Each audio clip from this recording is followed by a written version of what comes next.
Anahura Kolashara Hatiwo mobile Falnogo Shiko Hamari Patiuno Kitingi Falogni Bukrani Bakti, Monoboda Tanawa Kasha, Shimoni Bishinti Kokshamon Yafazamoni, Aburi Bishinti Koktuma Manmati, Monoboda Thani, SI Mohim, Devar Mark Hobby, Naimatan TSR Johan Dog, Kotawi, Shabron Bukhasini, Shatjan Block by Kovza, Kalibazar, Taimon Para Amsini, Akas Triprani Nogo, Lotomon Krai, Mobile Manka, the Akas Tripra, Umor BC, BC, Nechibri, Te, Chentu Tripra, Umor BC, Chechuko, Shigla Korida, Robi, Tubuka.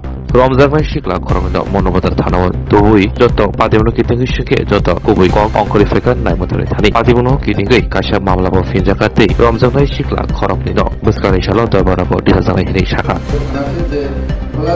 পলাশরা একটা দোকানে গত রাত্রে চুরি হয়েছে।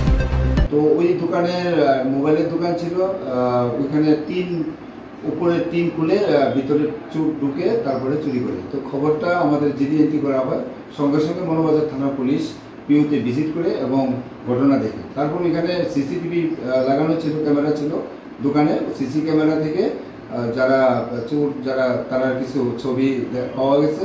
তো ওইটার ভিত্তিতে investigation শুরু করে প্রথমে একজনকে ধরে, তার নাম হলো আকাশ ত্রিপুরা। এটা মনোবাজার থানাতে সিগারেট বিক্রি করতেছিল, চুরির সিগারেট বিক্রি করতেছিল। তারপরে তার থেকে ইন্টারোগেশন করার পরে সেন্টু ত্রিপুরা নামে আরেকটা ঘোড়াকাপ্পা বাড়ি, ওকেও ধরা হয়। তো ধরার পরে এখানে যখন আমরা ইন্টারোগেশন করে থানাতে এনে তারপরে দেখা গেছে তারা স্বীকার করে যে আমরা গত রাতে ওইখানে চুরি করেছি এবং চুরির মালগুলি আমরা বুড়াতলিতে একটা বাড়িতে রেখেছি।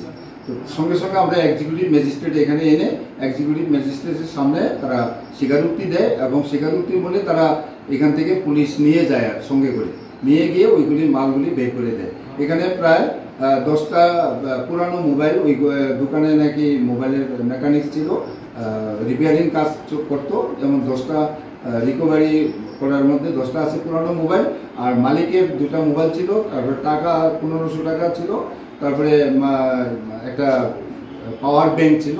তো সব মিলিয়ে প্রায় 50-60 হাজার টাকার মাল ওইখান থেকে চুরি হয়েছে। তো আমরা সাকসেসফুলি মনোবাজার থানা এই কাজটা করতে পেরেছে। চুরি হওয়ার সঙ্গে সঙ্গে এগুলি রিকভারি এবং চোরকেও ধরতে পেরেছে।